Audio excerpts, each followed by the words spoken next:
Olá e sejam bem-vindos ao CoutoCast. Os Jogos Olímpicos de Inverno se realizarão no ano que vem. E como preparação para este grande evento, o CoutoCast inaugura hoje uma série de programas contando a história destes jogos e de suas modalidades. O CoutoCast começa agora!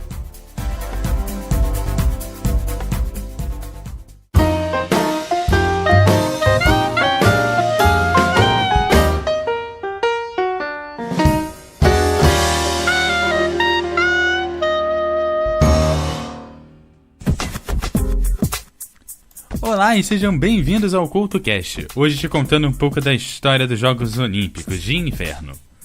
Sua história começa em 1924, quando ocorreu a Semana Internacional de Desportos de Inverno na França.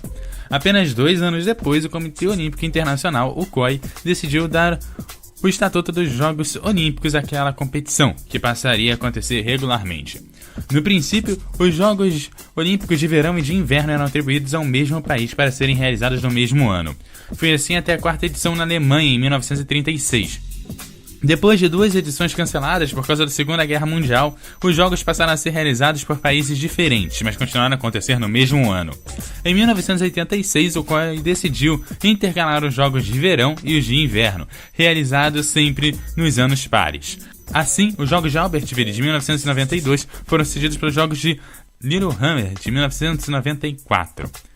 Os países que mais sediaram os Jogos de Inverno foram os Estados Unidos, que sediaram os Jogos por 4 vezes. Em seguida vem a França, com 3 edições. No total, 10 países já receberam os Jogos de Inverno. E em 2018 será a vez da Coreia do Sul e em 2022 teremos uma nova Olimpíada em Pequim, na China. O que significa que vamos ficar acordados na madrugada devido ao fuso horário. Então, hoje o CoutoCast começa a sua série sobre os esportes de inverno e para receber a série, vem aí Adriana Calcanhoto.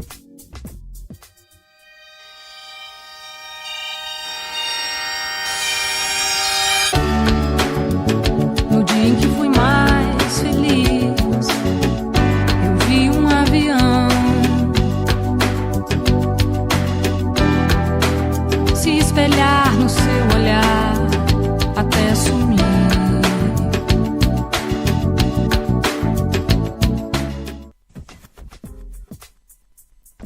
Os Jogos Olímpicos de Inverno começaram oficialmente em 1924, porém houveram outras tentativas antes, como foram os Jogos Nórdicos realizados na Suécia em 1901.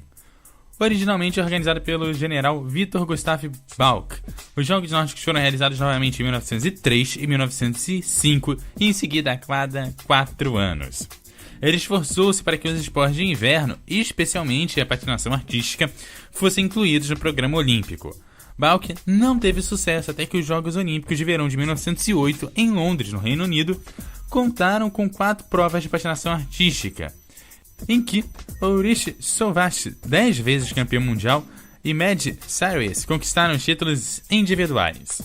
A ideia acabou por não ser levada adiante, principalmente pela falta de instalações para competições de inverno, mas os organizadores continuaram a tentar planejar competições em âmbito mundial.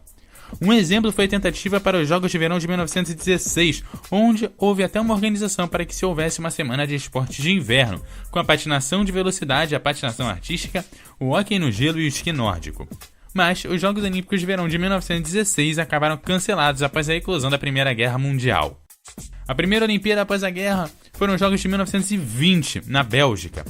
Exibiram a patinação artística e o hóquei no gelo.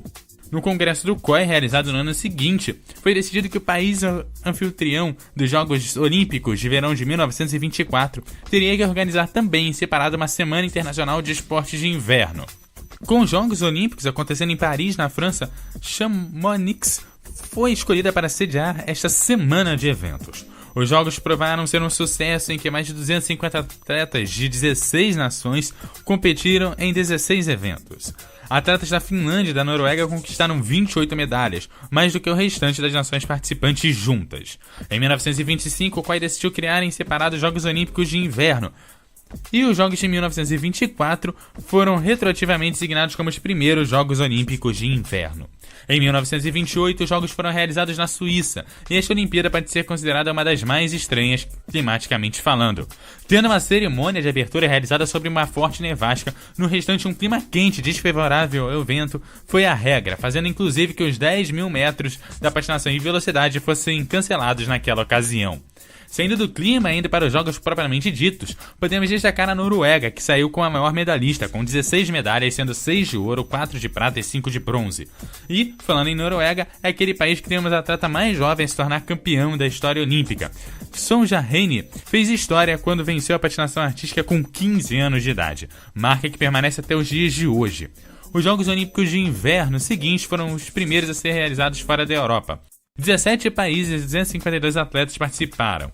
Estes foram menores que em 1928, já que a viagem para Lake Place, nos Estados Unidos, era longa e cara para a maioria dos concorrentes, e havia pouco dinheiro para o esporte no meio da Grande Depressão. Os atletas competiram em 14 eventos em 4 esportes. Os americanos levaram a melhor, conquistando 12 medalhas, e a Noruega, maior medalhista na edição anterior, levou 10 para casa. Destaque nessa ocasião para Sonja Henie, que defendeu seu título olímpico, e Ed Egan, que havia sido campeão olímpico do boxe em 1920, ganhou ouro no bobsled, vindo a se tornar o primeiro campeão e até agora o único atleta a ter ganho medalhas tanto nos Jogos Olímpicos de Verão quanto nos Jogos Olímpicos de Inverno. E novamente destaque para o tempo, pois praticamente não nevou nos 2 meses anteriores aos Jogos. Não havia neve até meados de janeiro para realizar todos os eventos. Em 1932, os Jogos foram sediados pela Alemanha e já contavam com 646 atletas, sendo 566 homens e 80 mulheres de 28 países diferentes. A Noruega voltou a liderar o quadro de medalhas com 15 medalhas no total, sendo 7 de ouro. Assim encerra-se a primeira fase de competições de inverno. Vamos viajar no tempo 12 anos para frente, para 1948. Enquanto isso, você curte o som de Red Hot Chili Peppers com Snow. Come to decide that the things that I tried were in my life just to get high on. When I sit alone, come get a little known, but I need more than myself this time. Step from the road to the sea to the sky, and I do believe that we rely on. When I lay it on, come get to play it on, all my life to sacrifice. Hey, oh, listen what I say.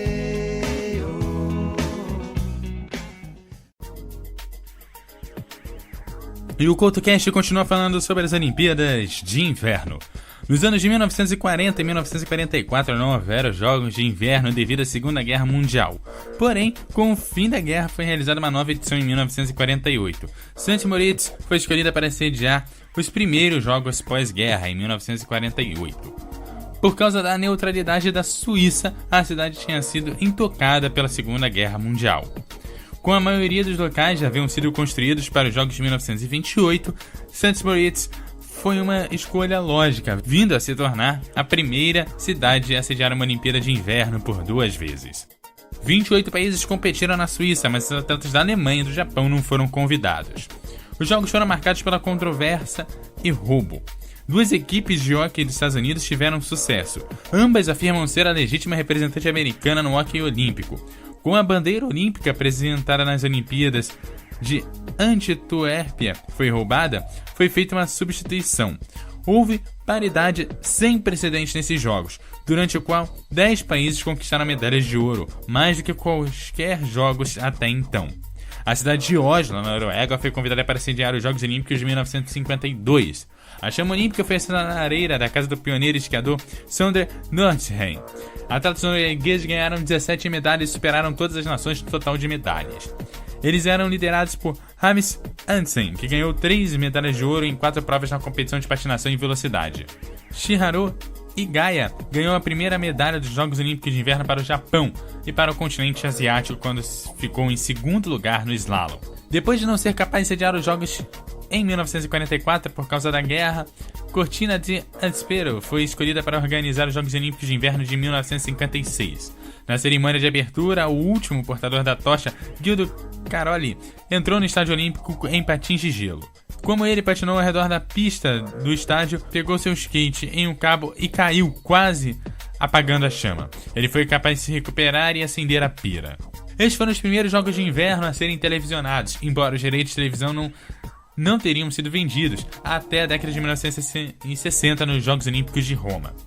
Os jogos da cortina foram usados como um experimento na viabilidade de transmissão televisiva de eventos de desporto em uma escala tão grande. A União Soviética fez sua estreia nas Olimpíadas de Inverno. A equipe soviética teve impacto imediato, ganhando mais medalhas do que qualquer outra nação nessa oportunidade, conquistando 16 medalhas, sendo 7 de ouro, 3 de prata e 6 de bronze. A Noruega, que sempre ficou entre as duas primeiras medalhistas, em 1956 ficou fora da lista das maiores medalhistas. Para os Jogos Olímpicos de 1960, o qual elegeu Swan Valley, nos Estados Unidos. Uma vez que a aldeia era subdesenvolvida, houve uma corrida para construir estradas, hotéis, restaurantes e pontes, bem como arena de gelo, pista de patinação de velocidade, teleféricos e um monte de saltos de esquis. As cerimônias de abertura e encerramento foram produzidas por Walt Disney. Esses Jogos Olímpicos tiveram um número notável de inovações. Foi a primeira Olimpíada a ter a vila dedicada aos atletas. Foi também a primeira a utilizar um computador, cortesia da IBM, para tabular os resultados, e as primeiras Olimpíadas a incorporar os eventos de patinagem de velocidade feminina. Os eventos do bobsled estiveram ausentes pela primeira e única vez porque o Comitê Olímpico Organizador achou muito caro construir uma pista de bobsled. A União Soviética foi líder do quadro de medalhas com 7 medalhas de ouro e 21 no total. E agora você curte o som de Collective Soul.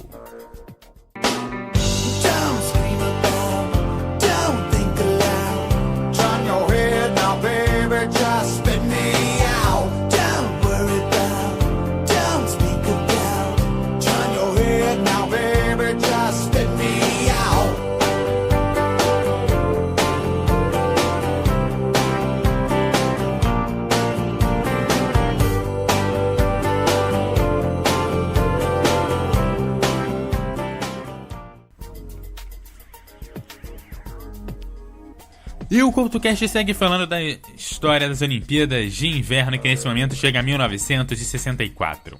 A cidade austríaca de Innsbruck foi sede em 1964. E, embora fosse uma tradicional estância de jogos de inverno, o tempo quente causou uma falta de neve durante os jogos, e o exército austríaco foi solicitado para o transporte de neve e gelo para os locais de competição. A patinadora de velocidade soviética Lidia Stroplikova fez história ao ganhar 4 provas da patinação de velocidade. Sua carreira, com um total de 6 medalhas de ouro, estabeleceu um novo recorde de medalhas para um atleta em Jogos Olímpicos de Inverno.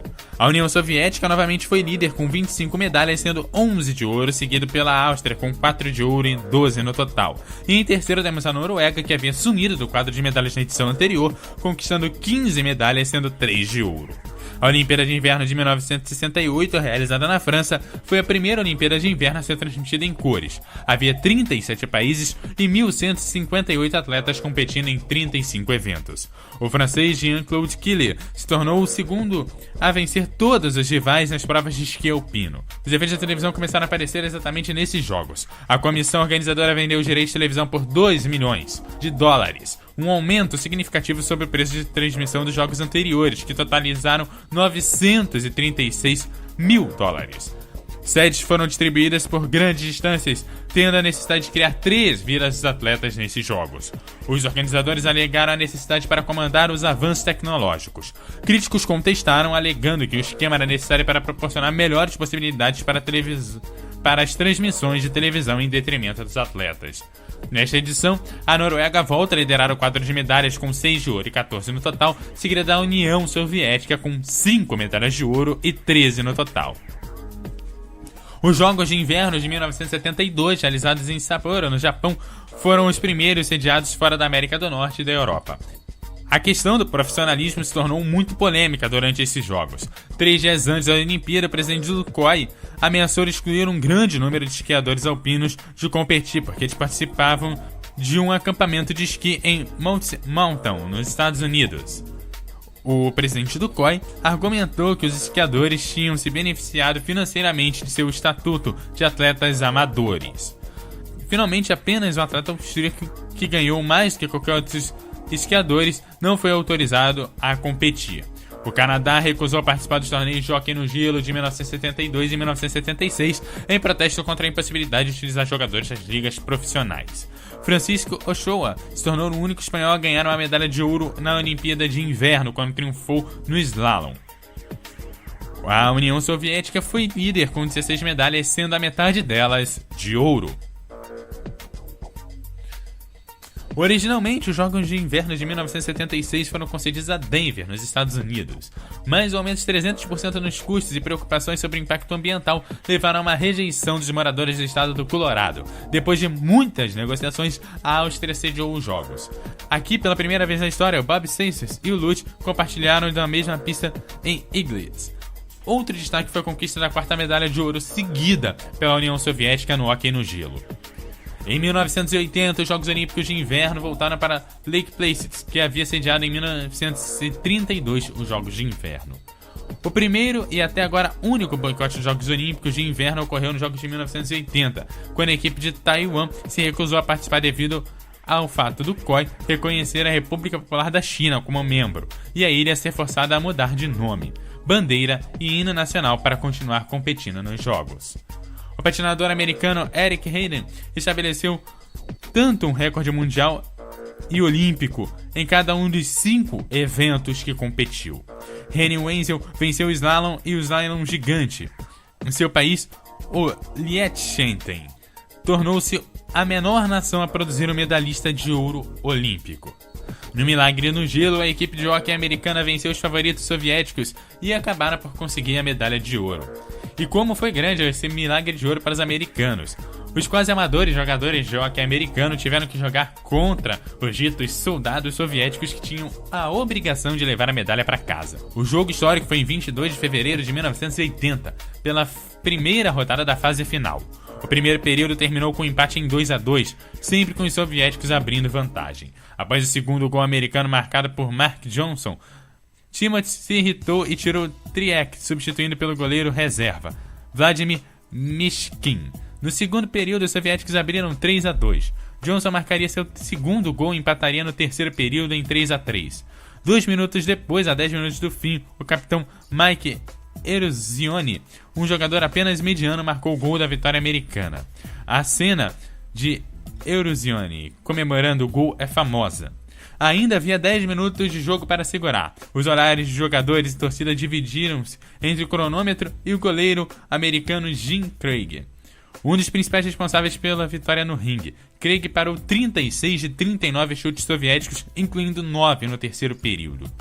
Os defensores também foram fundamentais bloqueando os chutes, e ao soar da sirene, o narrador da partida definiu um momento, pergunta e uma resposta. Você acredita em milagres? Sim! E assim a União Soviética acabou perdendo para os Estados Unidos. Afinal, para os americanos era o que importava. Mas o ouro só veio com a vitória sobre a Finlândia na última rodada por 4-2, após começar o terceiro período, perdendo por 2-1. Porém, pelo lado da União Soviética, se tinha perdido para os Estados Unidos no hóquei, deram uma lavada no quadro de medalhas, conquistando 22 medalhas no total, sendo 10 de ouro, contra 12 no total dos Estados Unidos. Com esse milagre, o CoutoCast vai ficando por aqui e semana que vem continuamos contando a história dos Jogos Olímpicos, a partir das Olimpíadas de 1984. Além de contar quais são as modalidades das próximas Olimpíadas e até janeiro vou ampliar as principais modalidades para que você esteja pronto para os Jogos Olímpicos de Inverno. E você já sabe, você me segue como @EduardoCoutoRJ no Twitter e no Facebook você também me acha como EduardoCoutoRJ. Deixe seu comentário em eduardocoutorj.wordpress.com e até a próxima!